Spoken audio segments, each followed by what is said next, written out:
बड़ी खबर के साथ करेंगे। गोपालगंज से बड़ी खबर आ रही है, जहां 3 युवकों के ऊपर बदमाशों ने चाकूबाजी की है और एक युवक की इलाज के दौरान जान चली गई, जिसकी वजह से नाराज लोगों ने थाने का घेराव किया, साथ ही साथ अस्पताल का भी घेराव किया है। युवक बिट्टू कुमार की मौत इलाज के दौरान हो गई। युवक की मौत के बाद आक्रोशित परिजनों ने जादवपुर थाने का घेराव कर दिया। शव को सड़क पर रखकर आगजनी कर शव को लेकर प्रदर्शन कर रहे हैं। बताया जा रहा है कि जादवपुर थाने की पुरैना गांव में गुरुवार की रात में 3 युवकों को चाकू मारकर जख्मी कर दिया गया। घटना के बाद से पुलिस किसी भी आरोपी की गिरफ्तारी नहीं कर सकी। मौके पर एसपी और पुलिस के वरीय अधिकारी को बुलाने की मांग पर सभी लोग अड़े हुए हैं। गोपालगंज से इस खबर पर और अधिक जानकारी दे रहे हैं न्यूज 18 संवाददाता गोविंद कुमार। गोपालगंज में एक युवक की चाकू मारकर निर्मम तरीके से अपराधियों ने हत्या कर दी है। वहीं 2 युवक गंभीर रूप से घायल हैं, जिनका इलाज अलग अलग अस्पतालों में चल रहा है। और घटना के बाद से आक्रोशित लोगों ने जादवपुर थाने का घेराव कर दिया है। यहां पर आगजनी कर प्रदर्शन की जा रही है। मृतक का नाम बिट्टू कुमार है, जो इसी जादवपुर थाना क्षेत्र के गम्हरिया गांव का रहने वाला था और बीती रात जादवपुर थाना क्षेत्र के पुरैना गांव में ये वारदात हुई थी। लड़का ऐसे ही खेलत रहे, बाइक से गए लो, एकदम से गए लोग मार देवे लो चाकू। कोई नहीं जानता है। नहीं मौत हो गई। हाँ, मौत हो गई। बिल्कुल कार्रवाई कर रही है? नहीं कर रही है। जब पुलिस नहीं खे गई तो क्या हो, इहे न होई, फांसी होई ओकर, जे मर ले ओकर फांसी होखो। लगातार तमाम इलाके के लोग हैं जो इस वक्त हंगामा कर रहे हैं। बाजार की दुकानें भी इस वक्त बंद है। लोग सड़कों पर आगजनी किए हुए हैं और अपराधियों की गिरफ्तारी की लगातार मांग कर रहे हैं। एसपी ने कहा है कि जो भी अपराधी हैं उनकी पहचान कर गिरफ्तारी के लिए एसआईटी की टीम लगातार छापेमारी कर रही है, लेकिन अब तक अपराधियों के बारे में पुलिस को कोई सुराग नहीं मिल सका है और न ही किसी की गिरफ्तारी हो सकी है। गोविंद कुमार, न्यूज 18 गोपालगंज। और इस पूरी खबर के अधिक जानकारी के साथ न्यूज 18 संवाददाता गोविंद कुमार हमारे साथ फोन लाइन पर हैं। गोविंद, इस वक्त क्या स्थिति है वहां की? क्या अभी भी लोगों का आक्रोश वैसे ही बना हुआ है? जी देखिए, अभी भी लोगों का आक्रोश वैसे ही बना हुआ है और आसपास के 5 थानों की पुलिस टीम इस वक्त जादवपुर थाने में पहुंच चुकी है, लेकिन लोग हैं वो मानने को तैयार नहीं है। साफ तौर पर लोग जो है वो एसपी और जो सदर एसडीपीओ है प्रांजल, उनको बुलाने की यहाँ पर मांग कर रहे हैं। लोगों का कहना है कि जब तक वरीय पुलिस ऑफिसर घटनास्थल पर नहीं पहुंचेंगे और अल्टीमेटम नहीं देंगे अपराधियों की गिरफ्तारी का, तब तक थाने का घेराव करके रहेंगे। बाजार की दुकानें बंद रहेंगी और सड़क पर मृतक का शव ऐसे ही पड़ा रहेगा। ये घटना है 2 दिन पहले की घटना है। गुरुवार की रात में 3 युवकों को चाकू मारा गया था थाने से महज 350 मीटर की दूरी पर पुरैना गांव में। और उस वारदात के बाद पुलिस निष्क्रिय रही, अपराधियों की गिरफ्तारी नहीं की, जिसके बाद इलाज के दौरान बिट्टू कुमार नाम का जो युवक है, जो आर्मी की तैयारी करता था और उसके 2 भाई पहले से सेना में है, उसकी मौत हो जाती है। मौत के बाद आज सुबह से ही जादवपुर थाने की बाजार की दुकानें बंद है। 100 को थाने के बाहर सड़क पर रखकर आगजनी किया जा रहा है। थाने का घेराव किया गया है। तकरीबन 500 से 700 की संख्या है ग्रामीणों की जो इस वक्त थाने का घेराव किए हुए हैं, लेकिन जो पुलिस की संख्या वो काफी कम है। और जो मौके पर पिछले 5 से 6 घंटे के बीच में पुलिस के वरीय ऑफिसर नहीं पहुंच सके, इसलिए लोगों का आक्रोश और बढ़ता ही जा रहा है। हालांकि एसपी से बात हुई, एसपी ने कहा कि अपराधियों की गिरफ्तारी की जाएगी। वहीं इस पूरे मामले में सारण के डीआईजी नीलेश कुमार से भी हमारी बात हुई है। नीलेश कुमार ने ये कहा है कि जो भी अपराधी उनकी गिरफ्तारी होगी, जो पुलिस दोषी हैं जिन्होंने इस कांड में लापरवाही बरती है, उन पर भी कार्रवाई की जाएगी। तो इस वक्त परिजन जो है वो आक्रोशित है, थाने का घेराव किए हुए हैं और लगातार सुबह से हंगामा का दौर जारी है। चलिए, बहुत बहुत शुक्रिया गोविंद हमारे साथ जुड़ने के लिए। इस पूरी खबर पर आप लगातार नजर बनाए रखें। तो इस वक्त की बड़ी खबर आपको गोपालगंज से बता रहे थे। ये तस्वीरें देखिए कैसे थाने के बाहर लोगों का आक्रोश नजर आ रहा है।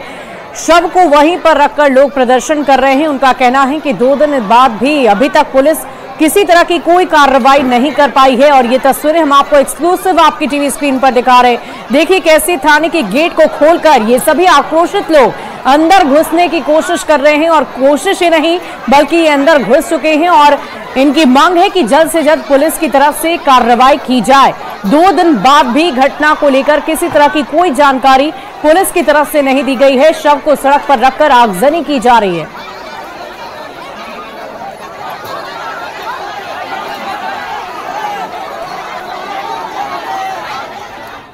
और अगली खबर आपको महाराष्ट्र के कोल्हापुर से बताएं, जहां एक बड़ी खबर आ रही है। बस में आग लगने की वजह से हड़कंप मच गया, लोगों ने बस से कूदकर अपनी जान बचाई है। तस्वीरें भी हम आपको दिखाएंगे। महाराष्ट्र के कोल्हापुर से ये बड़ी खबर आ रही है। आप देखिए कि ये बस कैसे धू धू कर जल उठी है। यात्रियों ने बस से कूदकर अपनी जान बचाई। बस में फंसे एक यात्री की झुलसने से मौत की भी खबर है। बस पूरी तरह से जलकर खाक हो गई। समय रहते सभी यात्री बस से उतर गए, लेकिन एक व्यक्ति की जान चली गई। आग भयावह रूप से लगी है, जिसकी वजह से आग बुरी तरह से पूरे बस में फैल गई और एक यात्री की दर्दनाक मौत हो गई। बाकी सभी यात्रियों ने किसी तरह से कूदकर बस से अपनी जान बचाई।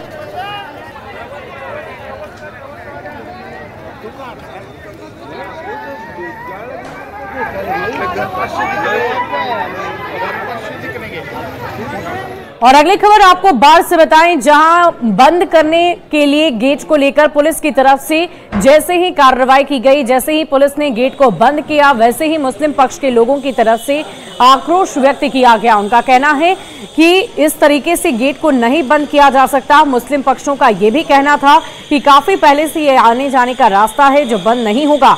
बजरंग दल का कहना है कि पहले भी विरोध हुआ था, लेकिन गेट लगाने का काम जारी रहेगा। विवाद के बीच मामला एसडीएम तक पहुंच गया है। एसडीएम जल्द ही बैठक कर इस पूरे मामले के समाधान की कोशिश करेंगे। बाढ़ थाने से अधिक जानकारी दे रहे हैं संवाददाता अनिरुद्ध। अभी हम खड़े हैं बाढ़ थाना में, जहां बीती रात बाढ़ थाना का मुख्य गेट लगाने को लेकर काफी हंगामा हुआ था। मुस्लिम पक्ष का कहना है कि ये जो रास्ता है वो पिछले 150 साल से आने जाने का है। अगर मुख्य गेट लग जाएगी तो लोगों को आने जाने में काफी कठिनाई होगी। हमारे पीछे देखें, यही वो जगह है जहाँ कल रात में हंगामा हुआ था। गेट लगाने का लोग विरोध कर रहे थे और बता रहे थे कि पिछले 150 साल से ये रास्ता आने जाने के लिए आम लोगों के लिए बना हुआ है। हालांकि इस पूरे मामले में एसडीओ शुभम कुमार से हमारी बात हुई, उन्होंने कहा कि रविवार या सोमवार को दोनों पक्षों को बुलाकर बैठक की जाएगी, क्योंकि बजरंग दल का कहना है कि गेट पहले भी लगा था और इस बार भी गेट लगेगा। अब एसडीओ शुभम कुमार रविवार या सोमवार को जो बैठक करेंगे, उसमें क्या नतीजा निकलता है, उसके बाद ही ये पहल आगे बढ़ेगी। अनिरुद्ध, न्यूज़ 18 बाढ़। और अगली खबर राजधानी पटना से आपको बताएंगे, जहां छठ महापर्व को लेकर सरकार बहुत ही सजग और सतर्क नजर आ रही है और इसकी कमान खुद बिहार के मुख्यमंत्री नीतीश कुमार ने संभाल रखी है। लगातार वो छठ घाटों का निरीक्षण कर रहे हैं, अलग अलग जाकर जगहों पर जायजा ले रहे हैं। सीएम खुद छठ घाट का निरीक्षण करने के लिए पहुंचे। उनके साथ उप मुख्यमंत्री सम्राट चौधरी, जल संसाधन मंत्री विजय चौधरी और साथ ही भवन निर्माण विभाग के मंत्री जयंत राज भी मौके पर मौजूद रहे। छठ पूजा के दौरान व्रतियों को किसी तरह की कोई परेशानी ना हो, इसका खास ख्याल रखा जा रहा है और उन्हें तरह तरह की सुविधाएं मिले, इसे लेकर सीएम खुद सजग नजर आ रहे हैं।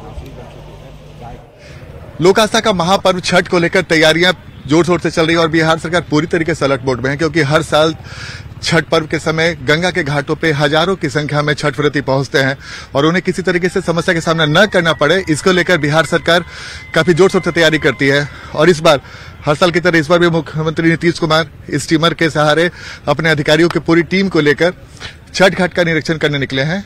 और इस वक्त तस्वीर देखिए, गंगा के बीचों बीच उनकी स्टीमर और उसमें अधिकारियों की पूरी टीम। नीतीश कुमार हर साल घाटों को बहुत नजदीक से जाकर निरीक्षण करते हैं और जो भी कमियां रहती है अधिकारियों को तुरंत निर्देश दिया जाता है कि तैयारियां अच्छे से हो, क्योंकि जो हजारों लाखों की संख्या में छठ व्रती पहुंचते गंगा किनारे, तो कोई समस्या का सामना न करना पड़े, इसको लेकर विशेष हिदायत और निर्देश दिया जाता है और छठ घाट को अच्छे से बनाया जाता है। हम आपको तस्वीर दिखा रहे हैं छठ घाट के, गंगा किनारे के छठ घाट की हम आपको तस्वीर दिखा रहे हैं कि कई जगह जहां पे खतरनाक स्थिति होती है वहां पे जो रेड कपड़ा है वहां लगा दिया जाता है, ताकि लोगों को एहसास हो कि भाई ये छठ घाट सुरक्षित नहीं है, वहां पे छठ नहीं करना है। और इस वक्त हम आपको गंगा किनारे की तस्वीर दिखा रहे हैं। देखिए, ऐसे ही रेड कपड़े से घेर दिया गया, बैरिकेडिंग कर दी गई, यानी कि ये जो उस साइड का इलाका है वो छठ करने के लिए सही घाट नहीं है। इसके अलावा कई घाट तैयार किए जा रहे हैं। इस वक्त छठ व्रती भी आपको नजर आ रहा है, पीला पीला जो आप कपड़े देख रहे हैं, यानी कि छठ घाट सुरक्षित है, यहाँ पे छठ व्रती छठ करने आ सकते हैं। तो ऐसे ही निरीक्षण करने के लिए नीतीश कुमार अपनी टीमों के साथ निकल गए हैं और तैयारियां भी जोर शोर से चल रही है। बैरिकेडिंग कर दी गई है, हम आपको फिर से तस्वीर दिखा रहे हैं, बैरिकेडिंग की गई है और रातों में रोशनी की व्यवस्था भी हो, उसकी भी व्यवस्था शुरू कर दी गई है। और एक बार फिर से हम आपको दिखा रहे हैं मुख्यमंत्री नीतीश कुमार जो विशेष जहाज से अपनी टीम के साथ, अधिकारियों की पूरी टीम के साथ जो दौरा पे निकले हैं और इस दौरान पूरी जानकारी लेने के बाद शाम में फिर से अधिकारियों को एक निर्देश देंगे और उन्हें अधिकारी ये भी बताने की कोशिश करें कि कहां तक तैयारी हो गई, इस बार कौन सा छठ घाट सुरक्षित है, कौन खतरनाक है। चूंकि इस बार गंगा का जलस्तर काफी बढ़ा है तो उसको देखते हुए भी विशेष तैयारियां की जा रही हैं। तो हम आपको तस्वीर दिखा रहे हैं, मुख्यमंत्री नीतीश कुमार जो छठ घाट का निरीक्षण करने के लिए अपने अधिकारियों और मंत्रियों की टीम के साथ निकले हैं और ये निश्चित हो जाना चाहते हैं कि इस बार जो छठ व्रती छठ घाट के किनारे आए तो उन्हें कोई समस्या का सामना न करना पड़े। कैमरामैन मनीष जुनेजा के साथ आनंद अमृतराज, न्यूज 18 नेटवर्क, पटना। और इधर बिहार के मुख्यमंत्री नीतीश कुमार की अगुवाई में 28 अक्टूबर को एनडीए की बहुत ही महत्वपूर्ण बैठक होने वाली है, जिसके मद्देनजर पूरी तैयारी की जा चुकी है। सियासी हलकलों में भी इसको लेकर चर्चाएं पुरजोर तरीके से की जा रही। इस बैठक को लेकर और अधिक जानकारी दे रहे हैं न्यूज 18 संवाददाता आनंद अमृतराज। बिहार में 4 सीट पर होने वाले उपचुनाव और सियासी हलचल के बीच में मुख्यमंत्री नीतीश कुमार के सरकारी आवास 1 अन्य मार्ग में 28 तारीख को महत्वपूर्ण बैठक होने वाली। इस बैठक को कई मायनों में बेहद महत्वपूर्ण माना जा रहा है कि जो 4 सीट पर उपचुनाव होने हैं उसे लेकर भी रणनीति बनाई जा सकती है, उसकी तैयारी कैसी है और जनता के बीच में किन मुद्दों को लेकर जाना है, इसकी भी चर्चा हो सकती है। लेकिन सबसे महत्वपूर्ण ये बताई जा रही है कि आने वाले साल में जो बिहार विधानसभा का चुनाव है उसे लेकर एनडीए किन मुद्दों को लेकर जनता के बीच में जाए, विकास कार्य जितने बिहार सरकार ने किए हैं, जो केंद्र सरकार ने जितनी योजनाएं चलाई हैं वो जमीनी स्तर पर कितना सही तरीके से पहुंच रहा है, उसकी स्थिति क्या है, इसका फीडबैक लेंगे।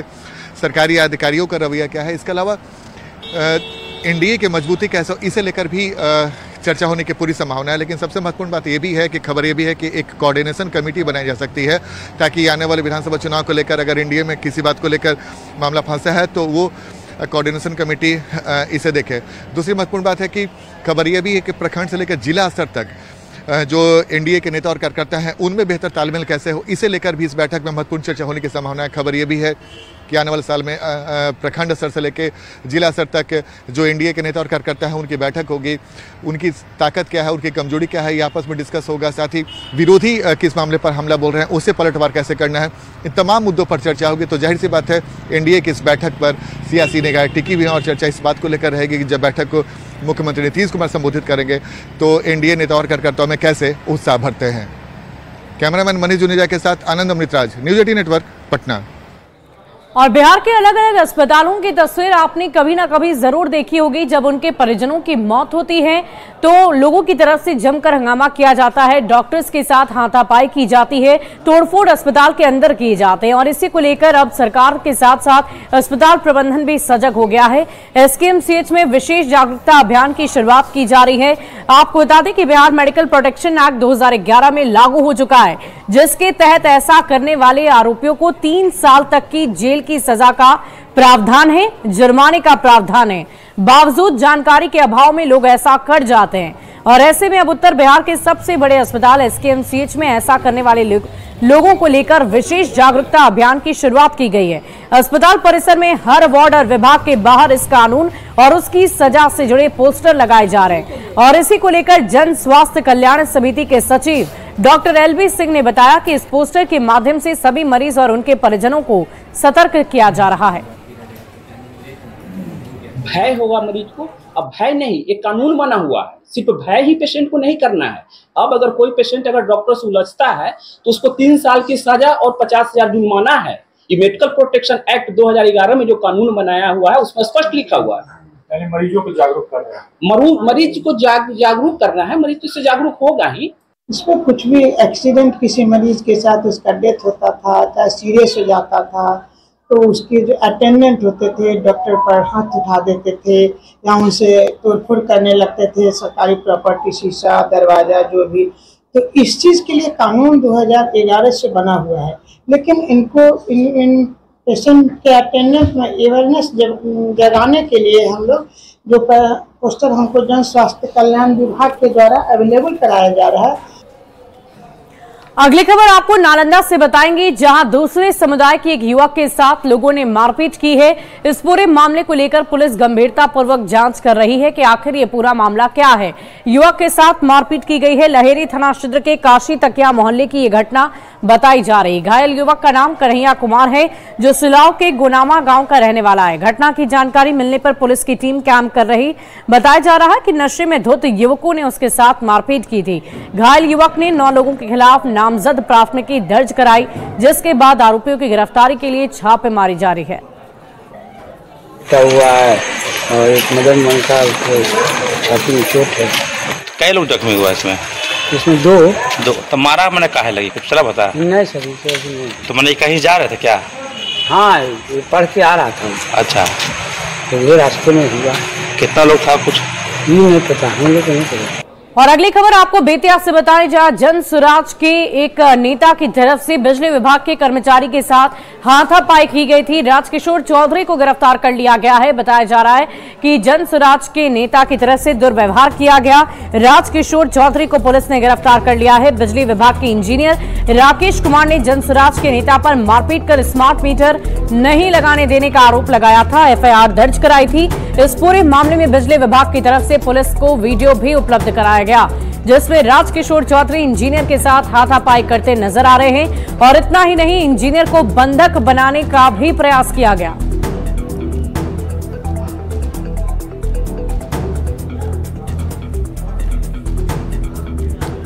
और दाना तूफान का असर बिहार, झारखंड समेत अलग अलग राज्यों में देखने को मिला और बिहार में भी मौसम का मिजाज बदला बदला सा नजर आ रहा है। अभी भी हल्की बूंदाबांदी बारिश की वजह से मौसम ने करवट बदल ली है। मौसम विभाग की जानकारी के अनुसार आज भी सभी जिलों में बादल छाए रहेंगे। कई जिलों में बारिश होने की संभावना है। दाना तूफान कमजोर पड़ने लगा है, पर इसका असर आज भी है। अधिकतम तापमान में 4 डिग्री सेल्सियस से ज्यादा की गिरावट दर्ज की गई, जिससे कनकनाहट थोड़ी बढ़ गई है। अधिक जानकारी दे रहे हैं संवाददाता रवीश नारायण। दाना तूफान ने पूरे बिहार के मौसम का मिजाज बदल दिया है। पिछले दिनों जिस तरीके से दाना तूफान आया और उसके बाद से पूरे बिहार में इसका असर दिखा गया और लगभग बिहार के सभी जिलों में तेज आंधी आई, कई जिलों में बारिश भी हुई और उसके बाद बादल जो है हमेशा आज भी छाए हुए हैं। जिस तरीके से दाना तूफान आया है उससे मौसम में काफ़ी तब्दीली आई है और आपको बता दूं कि लगभग 4.5 डिग्री अधिकतम जो सेल्सियस तापमान है वो सभी जिलों में वो तापमान जो है वो उसमें गिरावट आई है। और हालांकि कल देर शाम ही जो ये तूफान था दाना, उसका लैंडफॉल की जो प्रक्रिया है वो पूरी हो गई और लेकिन उसका जो असर है वो आज भी दिखाई पड़ रहा है। और राजधानी पटना की बात करें या लगभग बिहार के तमाम जिलों की बात करें, बादल जो है वो आज भी छाए हुए हैं। मौसम विभाग की जो जानकारी है उसके मुताबिक आज भी जो है पूरे बिहार भर में बादल ऐसे ही छाए रहेंगे और लगभग 4 से 5 जिलों में जो है वो बारिश भी होने की संभावना जताई जा रही है। और इसका नतीजा ये है कि ठंड और सिहरन जैसी स्थिति बन गई है। और आपको बता दूं कि यहाँ पे लगातार जो है वो मौसम जो है वो सुहाना बना हुआ है और कई ऐसे ज़िले हैं उत्तर बिहार के और दक्षिण बिहार के 3-4 ज़िले की बात बताई जा रही है कि जहाँ पे बारिश जो है वो हो सकती है और हल्की हल्की ठंड जो है वो भी बढ़ सकती है। तो इस तूफान का असर ये रहा है कि लगातार तापमान में गिरावट आया है, लेकिन आज भी जो मौसम जो है वो सुहाना बना रहेगा, बादल छाए रहेंगे और कई जिलों में बारिश भी हो सकती है। कैमरा पर्सन अजय दुबे के साथ रवीश नारायण, न्यूज़ 18 पटना। और बड़ी खबर इजराइल से आपको बताएंगे, जहां इजराइल की तरफ से ईरान के कुछ जिलों और साथ ही साथ कुछ राज्यों में, कुछ इलाकों में सुबह सुबह बमबारी की घटना को अंजाम दिया गया है। तेहरान की बात करें तो वहां पर भी सैन्य ठिकानों पर बड़े हमले किए गए हैं। इस हमले की पुष्टि खुद इजराइल की तरफ से की गई। जेरूसलम पोस्ट की रिपोर्ट के अनुसार इजराइल की तरफ से ईरान पर हमले के दौरान F-35 लड़ाकू विमान समेत 100 से अधिक विमानों का इस्तेमाल किया गया। 2000 किलोमीटर की दूरी तक किए गए हमले में 100 से अधिक विमान शामिल थे। IDF की तरफ से जारी बयान के अनुसार ईरान की तरफ से इजराइल पर किए गए हमलों के जवाब में ये एक्शन लिया गया है। इस हमले की जानकारी दी गई है। ईरान मीडिया ने इस पूरी जानकारी दी। ईरान की मीडिया का कहना है कि इजराइल ने तेहरान के पास कई सैन्य ठिकानों को निशाना बनाया है। और ये बड़ी खबर आपको बता रहे हैं, ईरान के सैन्य ठिकानों पर हमला हुआ है। तस्वीरें आप देख पा रहे होंगे, 100 से भी अधिक लड़ाकू विमान का इस्तेमाल कर सैन्य ठिकानों पर यह हमला किया गया है। तस्वीरें हम आपको दिखा रहे हैं। इजराइल का हमला, तेहरान में आवाज गूंज उठी है और इस हमले की पुष्टि खुद इजराइल की तरफ से की गई है। ईरान के सैन्य ठिकानों पर इजराइल का हमला देखने को मिला है। आपको बता दें कि पिछले कुछ महीनों से लगातार ईरान और इजराइल के बीच ये लड़ाई चल रही है और ये तस्वीरें हम आपको दिखा रहे हैं। इजराइल का हमला और कैसे तेहरान में तबाही मचा रहा है, वो तस्वीरें आप देख पा रहे हैं। और कहीं नहीं बल्कि सैन्य ठिकानों पर ही ये हमले किए गए ताकि सैन्य सेना को कमजोर किया जा सके और इसीलिए 100 से भी अधिक विमानों का इस्तेमाल किया गया। ये लड़ाकू विमान है जिनका नाम F-35 है, जिसके इस्तेमाल से ये सैन्य सेना जहां पर थी वहां पर ये बम बरसाए गए, गोलियां बरसाई गई। 100 से अधिक विमान शामिल थे और IDF की तरफ से जारी बयान के अनुसार ईरान की तरफ से इजराइल पर किए गए हमलों के जवाब में ये एक्शन लिया गया है। और इसी बीच ईरान से एक और बड़ी खबर आ रही है। ईरान ने अगली सूचना तक सभी जगहों की उड़ानों को रद्द कर दिया है। इस वक्त की बड़ी खबर आपको बता रहे हैं, ईरान के नागरिक उड्डयन संगठन के प्रवक्ता ने कहा कि अगली सूचना मिलने तक सभी मार्गों को उड़ानें रद्द कर दी गई है। और इसी बीच ये बड़ी जानकारी आ रही है, नागरिक उड्डयन संगठन ने इस बाबत जानकारी दी है। ईरान के नागरिक उड्डयन संगठन के प्रवक्ता ने कहा कि अगली सूचना मिलने तक सभी मार्गों की उड़ानों को रद्द कर दिया गया है। बड़ी खबर आपको बता रहे हैं ईरान से, जहां अगली सूचना तक सभी जगहों की उड़ानों को रद्द कर दिया गया है। तो जिस तरीके से हमले लगातार जारी हैं, वो तस्वीरें देखते हुए, खतरे का अंदाजा लगाते हुए अगली आदेश तक सभी विमानों को रद्द कर दिया गया है।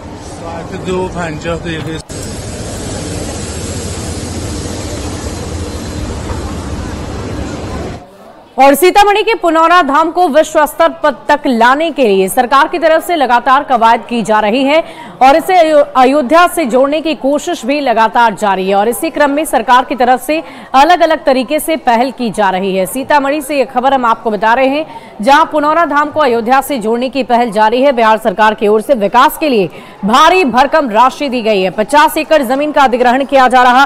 केंद्र सरकार की ओर से सड़क मार्ग के साथ ही अयोध्या सीतामढ़ी को रेल मार्ग से जोड़ने का ऐलान कर दिया गया है, जिससे लोग काफी खुश नजर आ रहे हैं। मौजूद हूँ सीतामढ़ी के उसी पवित्र स्थल पर जिसके बारे में धार्मिक मान्यता ये है कि जब राजा जनक ने हल चलाया था तो इसी पवित्र भूमि से माता सीता प्रकट हुई थी। केंद्र की सरकार और बिहार की सरकार दोनों इस पवित्र स्थल को लेकर अब काफी विकास को लेकर काफी जागरूक होते दिखाई दे रहे हैं और केंद्र की मोदी सरकार के द्वारा सीतामढ़ी के इस पवित्र पुनौरा धाम को लेकर सौगातों की बौछार कर दी गई है। अब नया मामला सीतामढ़ी के इस पुनौरा धाम को अयोध्या धाम से जोड़ने के लिए रेल लाइन के लिए प्रस्ताव को मंजूरी दिया गया है, जिसको लेकर स्थानीय लोगों में खुशी है। केंद्र सरकार से मिल रहा है, बहुत अच्छा है और इसको अच्छा करने की ज़रूरत है। हमको सरकार से आग्रह रहेगा, निवेदन है कि इसको और विश्व स्तर पे इसको पर्यटन स्थल बनाया जाए। योजनाएं बनाई गई है और बहुत बड़ा सौगात रेल मंत्रालय के द्वारा दिया गया है। तो घोषणाएं तो किया गया, हम लोग काफ़ी खुशी हैं और चाह रहे हैं कि जितनी जल्दी अगर स्थल पर उतर जाए तो ये तो सीता जी की धरती है, पवित्र धरती है। जितनी जल्दी सरकार इसको यहाँ से जोड़ दे, जितना जल्दी शुरू हो जाए का खुशी होगा। यहाँ से अयोध्या जाएगा, आदमी आएगा, आने का सुविधा हो जाए और इससे अच्छा क्या होगा। नीतीश कुमार जी के द्वारा जो अर्जी किया गया था, जिसको मंजूरी दे दिए हैं मोदी सरकार, तो इनको भी जो धन्यवाद देते हैं कोटि कोटि कि इनका जो माने कि जो जश्न मिले और साथ साथ लंबा उम्र हो, जिससे जल्दी से जल्दी इसको बनवा दे। राकेश रंजन, न्यूज 18 सीतामढ़ी। और फिलहाल इस बुलेटिन में अभी के लिए बस इतना ही, लेकिन न्यूज 18 बिहार झारखंड पर खबरों का सिलसिला लगातार जारी है।